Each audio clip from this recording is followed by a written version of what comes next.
وينشر الهدي إيمانا وموعظة فبالجهالة قد خابت مساعينا غابت مناقبنا واسود حاضرنا غابت مناقبنا واسود حاضرنا وأوشك اليأس أن يغشى أمانينا. Assalamu alaikum wa rahmatullahi wa barakatuh. Ahlan wa sahlan wa marhaban bikum. Welcome to another edition of the Sulaiman Ravat Show. Once again, we have in studio with us this evening Brother Edris Khamissa. We had him with us last week. It's now part 2 of the series that we are doing with regards to education. Idris, you know, with this coat of yours, you look like a principal. Alhamdulillah, I was a principal. Maybe I should, they say, Socrates must hang his boots. I need to hang the coat, you know. I don't know, so next week's program, are you going to come with your school uniform? looks like, you know. They say, yes, some teachers who are still alive say, yes, he was a naughty boy. What's the worst punishment you ever received as a school-going kid? You know what, I got caning once. Once only? Once I got because... But in your day, if you got only once, you couldn't have been a naughty boy. No, it's true. That's true. In fact, what happened was, I recall, I did not do, my maths homework, you know. And so the teacher sent me, I was in, that time, grade 9, you know. And for me, because I never used to get any caning, I was crying, I was so emotional. And this principal was vicious. Mm-hmm. And he left the mark for some time, you know. The mark was not indelible, but in my heart it was. And what's the heaviest punishment that you've handed out? You know, in fact, I must tell you this. When I joined the Muslim school movement, when I was the head teacher, I used to use the stick quite sparingly. And I did it more to appease the teachers, because the teachers found me to be very soft. And I did not think that corporal punishment was the way to go. Mm. And I recall this, and I'm sure the teacher listening to this will remember this incident. He sent me 2 boys, and he was one of my senior teachers. And he said to me, Mr. Khamissa, if you are not going to cane these 2 boys, I'm walking out of the school. Mm. And that was quite a challenge. What do I do? On the one hand, I'm reluctant to cane. On the other, I don't want to lose this teacher. So I said I must use a bit of psychology. And I remember these 2 boys now, as I'm speaking to you, quite vividly. They came into the office. So one of the boys told me immediately, I'm not prepared to take a hiding from you. That was enough, a span in the works. So I went to the other boy. I said to him, why am I caning you? There was an emotional tinge to the voice. Mm. He said, you are caning me because you care for me, because you love me. I said, of course, because I love you.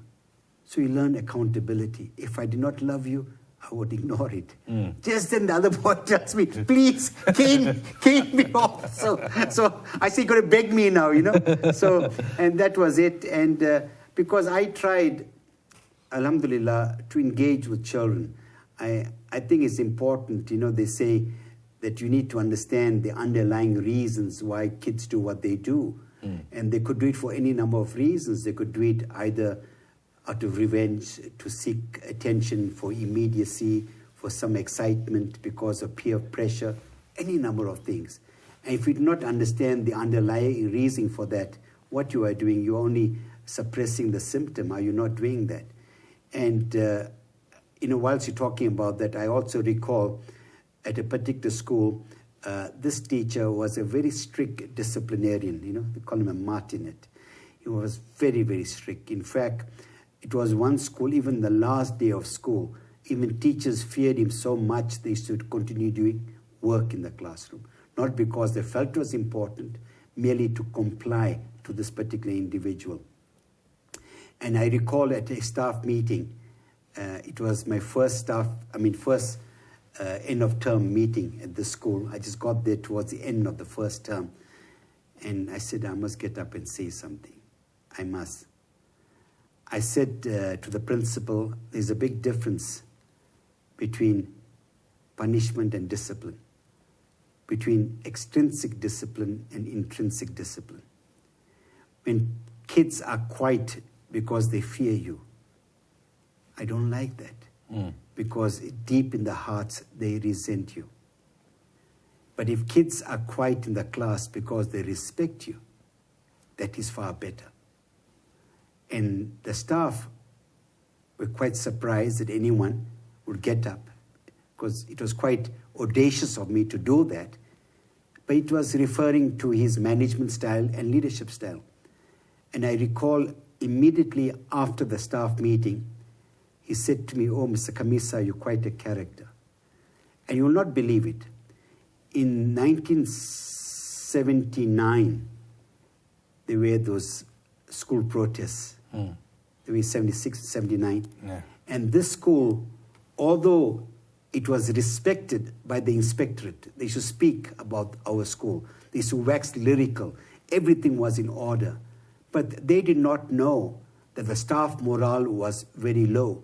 They did not know that many of the kids despised the teachers. Not all of them. They also despised the head teacher. But when there was protest at our school, the kids, many of them, the way they vandalized the school. The head teacher was gone for holiday, came back in the third term. He was shocked. So when he summoned me to the office, I said to him, "Mr. So-and-so, you often said to us, the school is second to none. But your teachers at the school do not owe the school any allegiance. They only owe it to you." Then he realized. He looked at me. He was quite shocked. There was another teacher sitting next to me from the librarian, and he was quite surprised I said that. But it made him realize that many of the teachers that are fawning and obsequious are purely there, purely because they want to have a good relationship with him, so that when there's an opportunity for promotion, he would support that promotion. And this is the whole thing. You see, the whole thing is about getting to know your staff, working with them. The ethos must not be one of fear. And the kids in the classroom must be happy to ask you questions. Hazrat Umar said words to this effect, that 50% of knowledge comes from good questions. And for me, a crucible or acid test in any class, when kids ask teachers questions, then there is education taking place, where they can even disagree with the teacher, where they can share another perspective, where they are able to contribute, to elaborate, to enhance, to enrich discussion, then true education is taking place. Now, I was going to dedicate this particular program to the attributes of teachers, and perhaps the right place to start would be with the headmaster, as some call him or her, or the head teacher or the principal.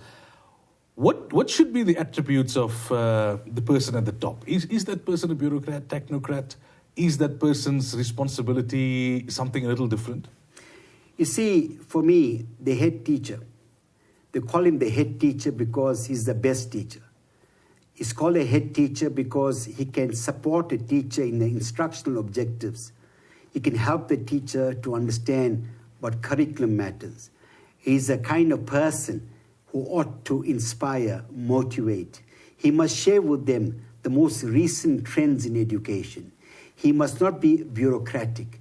He must not judge a teacher by the amount of paperwork they do. Sadly, some of the best teachers may not have the paperwork. I'm not being dismissive about paperwork, but good teachers, you're killing the spirit when you demand things like that. I know many an educator, many a teacher was promoted often primarily based on the neat paperwork they have done. Now, for me, a head teacher is a person of vision, a person who understands the psychology of learning, a person who is able to make education relevant, a person that is able to understand the psychology of interaction.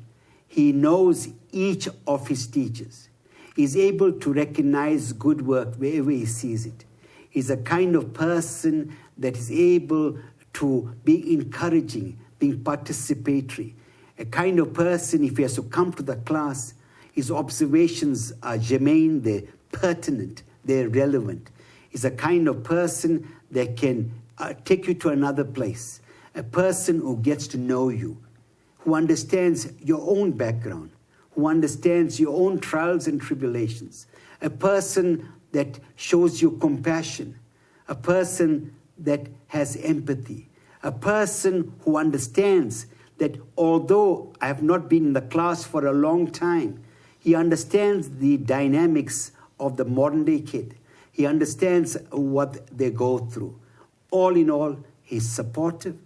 He's abreast with the most recent technology in education. And most importantly, he's a person that has integrity, a person that has got warmth in his heart and a deep passion for learning and excellence. Well, principals out there, I hope you are listening carefully and taking notes. We go for a break and we come back thereafter. أوشك اليأس أن يغشى أمانينا فبالجهاد بنى الإسلام قوته. Welcome back. We continue the discussion, part 2 in the series of education. Today we're talking about the attributes of teachers and the skills that teachers need to have. Before the break, we spoke about principals. What about HODs? HODs, you see, this is an issue. There are many HODs who are excellent in management, but they need to have a paradigm shift. They need to become effective leaders. Often, many HODs, they do things at the behest of the headmaster. They regard that relationship as far more important than the relationship they have with their subordinates. And sometimes, many head teachers, because they are narrow in their thinking, they are prescriptive, they would ensure that their heads of department only do what I ask them to do. Now, the HOD is a person should have a closer understanding of what's going on the ground. The HOD should be able to enhance the good work done, should be able to promote excellence, should make himself accessible. You should be able to point the teacher in the right direction. That's a prophetic way. Should be able to share with the person what is happening now. Should contribute to their growth. And I recall, I had a non-Muslim HOD, Mr. D. Naidu. And look at this. He's teaching now at Al-Falah School. And I recall when I was at the school, he came in a year later. And he came at a time when I found it quite difficult in the school because some of the shenanigans of the head teacher and at that time the acting head of department. But I can say with conviction that he contributed to my growth. He gave me opportunity to grow, opportunity to conduct workshops as Mr. Ismail Katrada used to do, gave me an opportunity to be creative, and I took that responsibility. And I will not forget this. And please, I do not want anyone to think that I'm waxing lyrical about myself. I'm merely saying things to validate what I'm saying. And I recall at that time, the head of department, rather the head of the English inspectorate was Mr. Khan. And Mr. Khan, when he came to school, so he asked the HOD for the minutes, English minutes. I happened to be the secretary.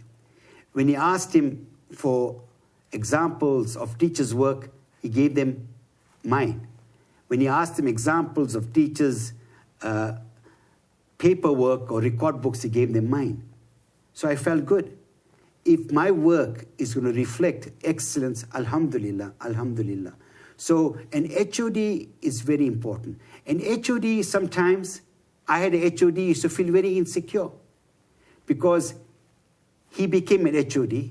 Perhaps the department thought they made the good choice. Not that I wanted to be the HOD, but I could make out in terms of his knowledge base, it was so limited. I'm not suggesting that the HOD necessarily needs to have more knowledge than his subordinates, but if his knowledge is so sparse and inadequate, how can you guide him? What can you share about methodology? What examples of good books should teachers read? And that is important. He should be the most brilliant teacher in the subject. He must be a person that carries himself with dignity and accord, a person who understands curriculum matters, and the other important things, that he must understand the dynamics of every classroom. We come back to a point that I suppose even in the corporate world is very relevant, and that is emotional intelligence as compared to the knowledge of the actual theory of the actual subject.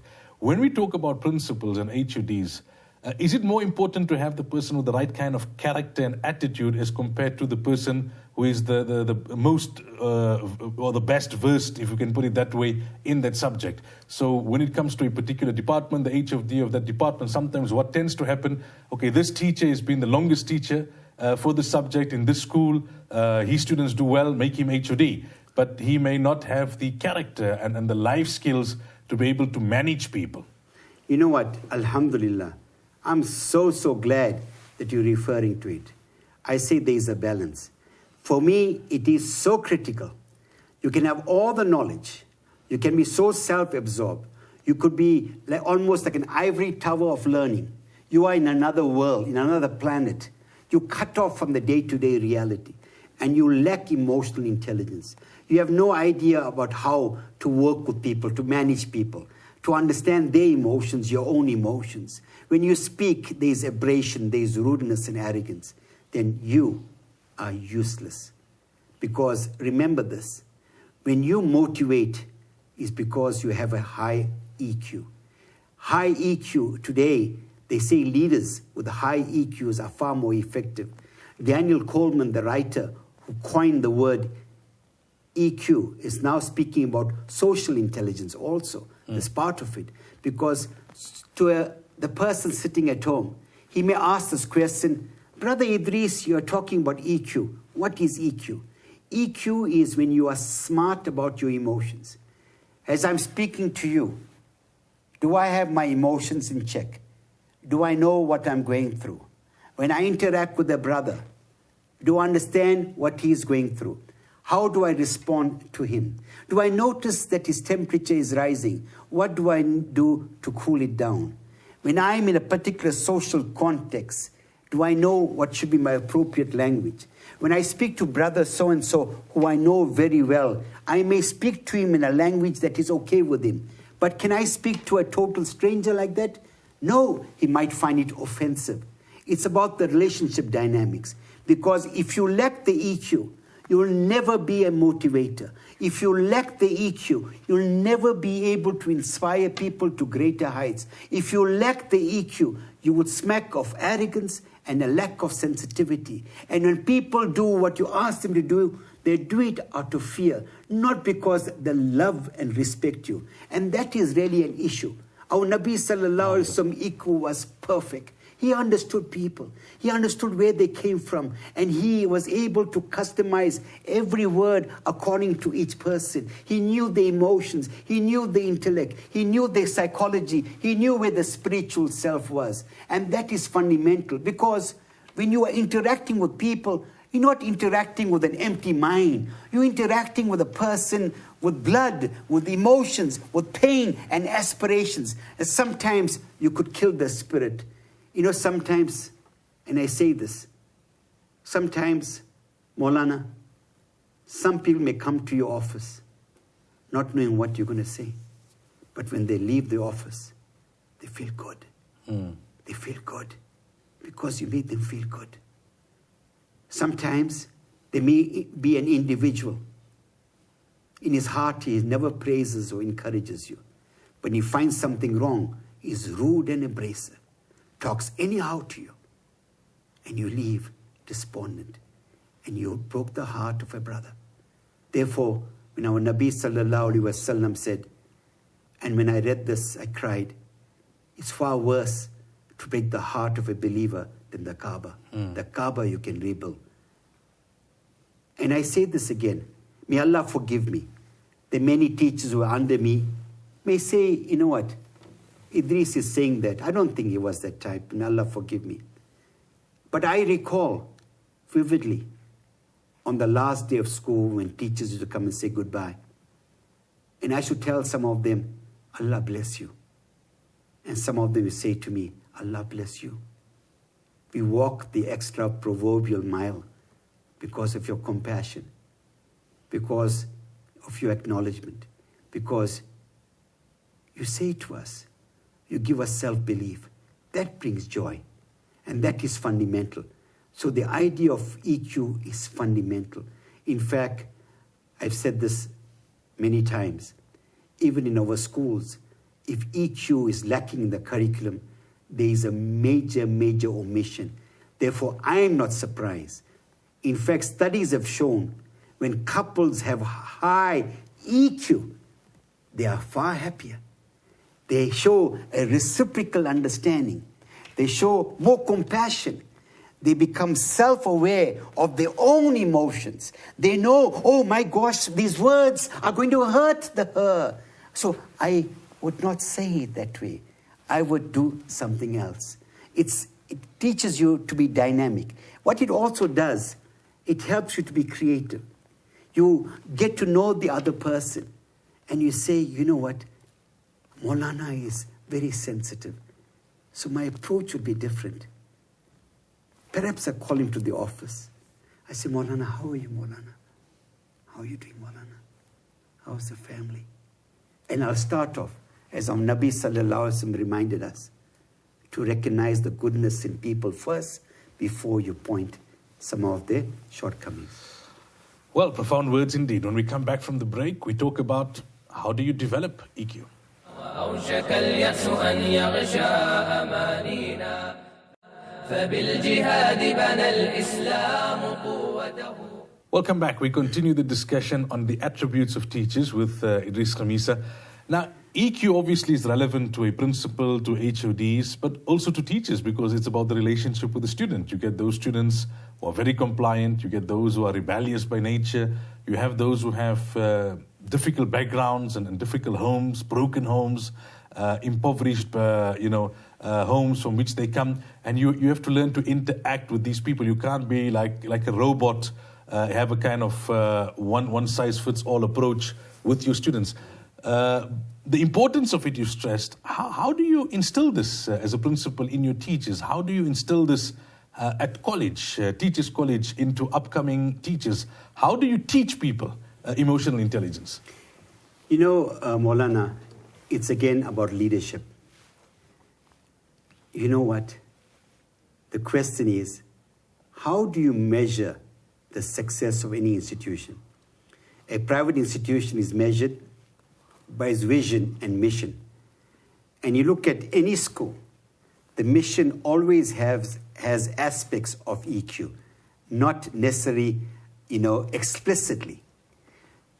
If I were, for example, as a head teacher, and I'm concerned about my teacher's happiness, let us say at the staff meeting, I say to them, Assalamu alaikum, or good morning, my brothers and sisters.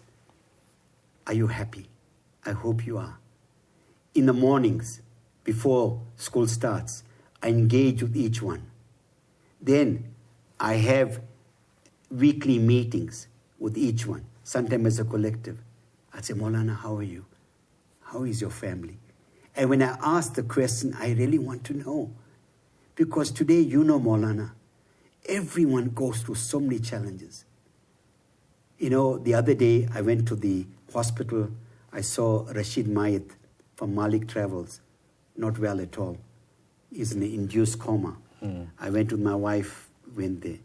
And I was telling her, so many lessons to be learned. He was well now, look at his condition. It's about knowing our own frailty, knowing that as individuals, we are regarded as building blocks. It's important to recognize that. And Allah has given us different talents and ability. Some of us are competent in a particular area. No one has a monopoly of knowledge. But nothing is more affirming when you acknowledge people, when you affirm them, when you show appreciation, when you show them gratitude. That nonsense when people say, we are paying them. Your payment will never, ever compensate for the midnight oil the worry they take at home, the dua they make for the children, their frustration sometimes when an angry parent comes who abuses them, when you perhaps as a teacher, head teacher, did nothing about it.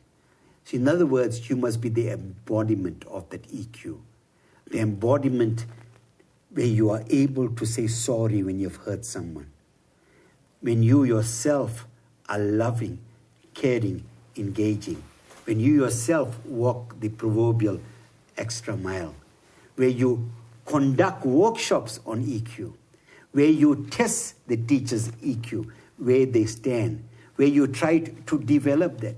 EQ is not something you embrace overnight. Sometimes you might have been brought up in a home where it was an oppressive environment, where when your dad walked in, no one uttered a word. There was no communication. The word compassion was something non-existent, where there was no celebration and love for each other. You grew up in that home. You grew up in that home. And you think that's the norm. As a learner, you went to a school. The same strict principle. Corporal punishment was allowed, and they could do it with impunity. And your father sometimes unwittingly supported it. When he told us, my father, may Allah bless him, the flesh is yours, the bones are mine. You grew up in that environment. You grew up. I remember vividly, we had a teacher, Mr. Isaac. Yaqub Isaac, I think his name was. He's in Canada. We were all boys class, and we were very naughty. We were very naughty. In fact, girls used to be afraid to come to our class. Teachers found it quite intimidating. And he came into the class, and he knew about us. What he did? He didn't say, good morning, class, and I know you are naughty people, and you're not going to take a chance with me, because I'll send you to the office. And you, Edris, Khamissa, heard a lot about you. Naughty, naughty, naughty. No. He came to the class. I remember that so vividly. It's almost there. I'm seeing him. And he was, very thin, but very eloquent. He was a master in the subject. He came there. He said to us, good morning, gentlemen. We got a shock. No one ever called us gentlemen. But you won't believe it. We behave like gentlemen throughout. When we are speaking to each other in a class, we are very, very polite. And that's the beauty part, you see. Again, one word. Yeah, one word. The beauty part is when you talk about teachers, about your own expectations, what you do, the psychology and everything else. So it's about, and that's fundamental. And I feel, to me, any school that does not teach EQ in an active way, through drama, through plays, through creating scenarios, real-life scenarios, through questionnaires and surveys, and where you help them to do that, that to me is a very serious omission, What would you say, we've spoken about EQ, besides EQ, what are some of the other essential attributes of a teacher? For me, there are many, many, many attributes, right? I feel a teacher should have the right attitude. Very important. The teacher must be the best he can in whatever he's doing. He must strive to be the best. That when he leaves the class, the pupils must say that I have never heard a better lesson than this. He must, and I know a dynamic teacher, when he walks into the classroom, he almost leaves his soul behind. He comes out emotionally drained. He gives a part of who he is. Then he must be compassionate. He must be very, very compassionate. He must be caring. He must be dedicated. He must be diligent. He must ensure throughout his conduct, he must promote excellence. He must be flexible. He must be adaptable. He must see the good in each child. Not only this, he must also look at the character. He must be hardworking. He must not shirk his responsibilities. He must be inspirational to the children. He must be insightful. He must understand the child. He must understand where he come from. He must be jolly also, you know. Yeah. He must come there with a smile. He must come with a smile. He must not only be that. In a study that I have done, when I asked students some years ago in some schools, what is the most important attribute a teacher must have? He said he must be just. If you're not just, no matter how dynamic you are, you're in trouble. Right? Jolly, he must have a sense of humor. He must be kind. He must be loving. He must be malleable. He must allow, sometimes kids can be naughty. Yeah. He must have an open mind. He must understand the children have potential. He must promote the idea of kids asking questions. He must be respectful and responsive. He needs to also understand that children sometimes, no matter what you do, they cannot always sit still. He must also understand that as an individual, he knows that every child has got potential. He must unleash his potential. He must also be willing to help. He must excel. And lastly, if you do not know what I did, I went to A to Z. Yeah, he must be zealous in what he does. He must really, if he has these qualities, of course, all of us cannot attain peak thing. You know what? More than anything else, a kid will love a teacher. He says, that teacher gave me hope. That teacher. Never use words like, you're hopeless, you're useless, you're fit for nothing. Okay, we go for a break. When we come back, we continue this very fascinating discussion about the attributes and qualities of a teacher. أوشك اليأس أن يغشى أمانينا فبالجهاد بنى الإسلام قوته. Welcome back. We go now into the final segment of the program. This is part 2 of our series on education with Brother Edris Khamissa, and today we are focusing on the attributes and qualities of a teacher. You know, Edris, by when the late Hafiz Abdul Rahman Rahmatullah Alayhi had passed away, and he had taught many people hifz at what was then known as Mias Farm, and today also it's known as Mias Farm. Somebody made a remarkable statement in actually acknowledging him and paying tribute to him. They said, he didn't just teach the subject, he created a love for the subject in the heart of his students. So he didn't just teach them the Quran and see to it that they memorize the Quran, but he taught in such a way that it created a love and a passion for the Quran in those students, which then remained with them for the rest of their lives. In fact, it's such a powerful point, because when someone asks me, I often talk about 8-9 things. I say, a teacher, a true teacher, number one, what is his relationship with Allah? Critical. What is his relationship with Nabi Sallallahu Alaihi Wasallam? What is his understanding of the psychology of children? What is his relationship with excellence? What about something significant, we do not speak enough about it? Is he creative? What is his attitude towards excellence in every aspect? Does he embrace change?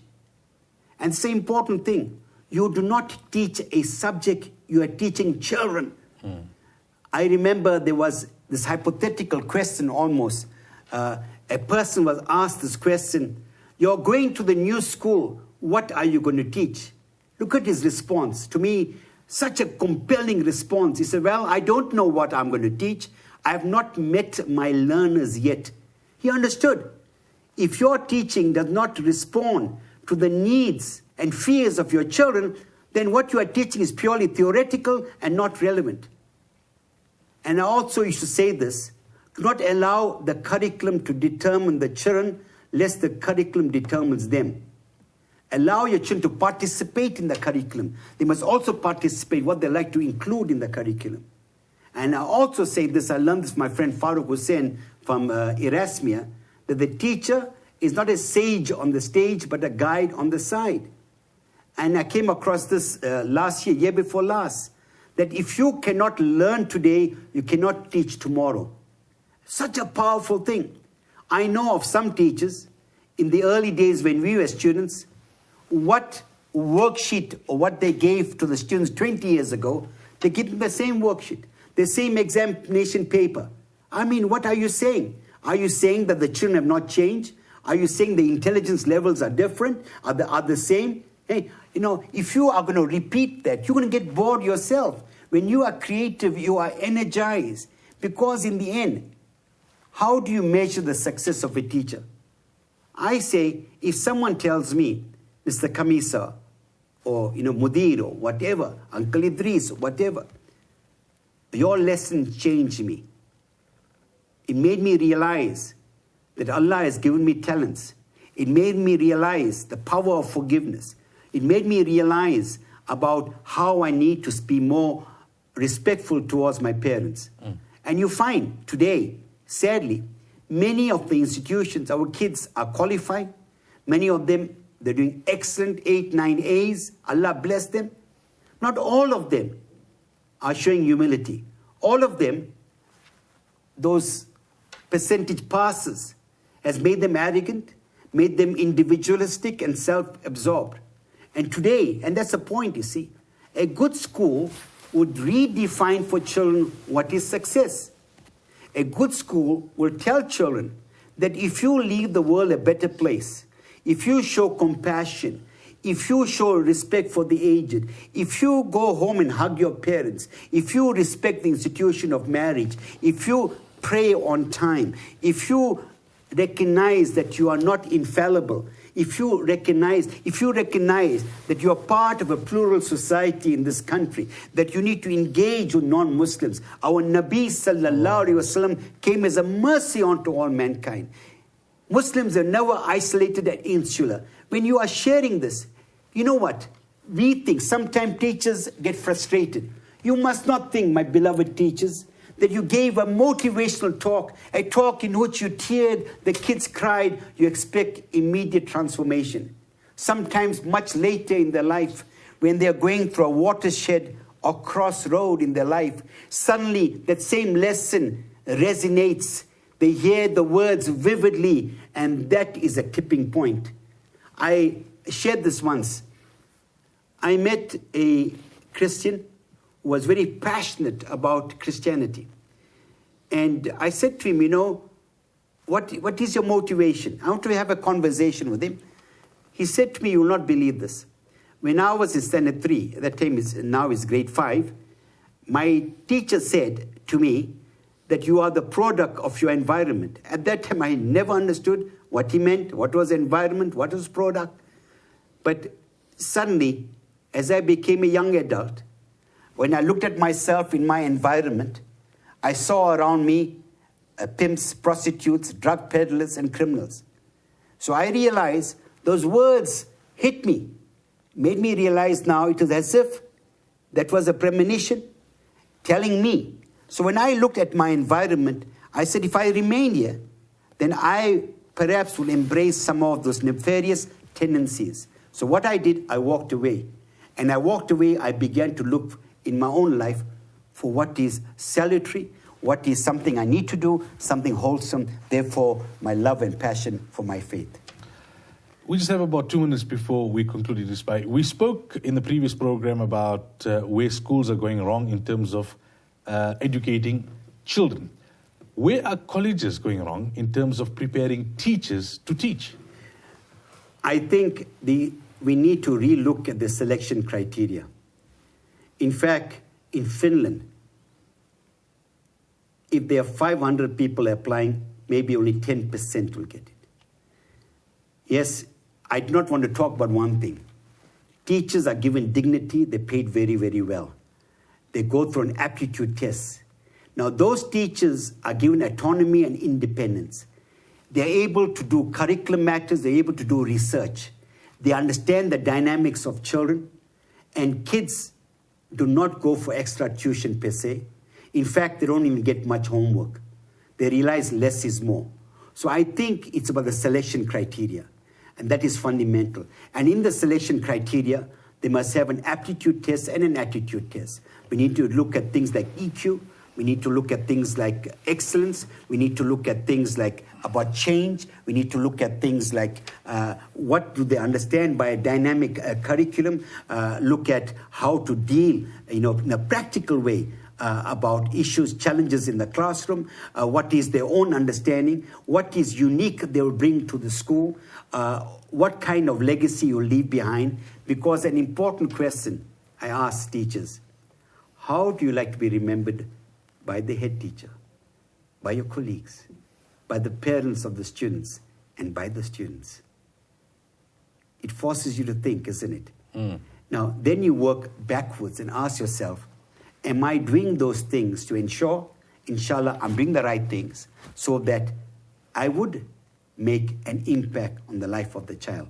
If, for example, a teacher says, you know what, all the kids are useless, I'm wasting my time, then I have a big issue with him, a huge issue with him.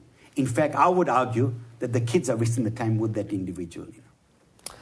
Okay, on that point, we'll leave it for tonight's program. It is always a pleasure to share the platform with you. And until next week, keep us in your du'as, inshallah. Inshallah. Jazakumullah. Assalamu alaikum. Wa alaikum salam. That brings to an end part 2 in this series on education. Until next week, assalamu alaikum wa rahmatullahi wa barakatuh. انهضي همما فالمسجد الأقصى ما زال يدعونا ندي على الفتية الأحرار في زمن أضحى به الحق بالخذلان مدفونا فبالجهاد بنى الإسلام قوته وهل لغير القوي الناس يصغونا رباه هيئ لنا من أمرنا رشدا فأنت من بالتقى والدين يهدينا أدعوك يا أمتي فاستنهضي همما فالمسجد الأقصى ما زال يدعونا ندي على الفتية الأحرار في زمن أضحى به الحق بالخذلان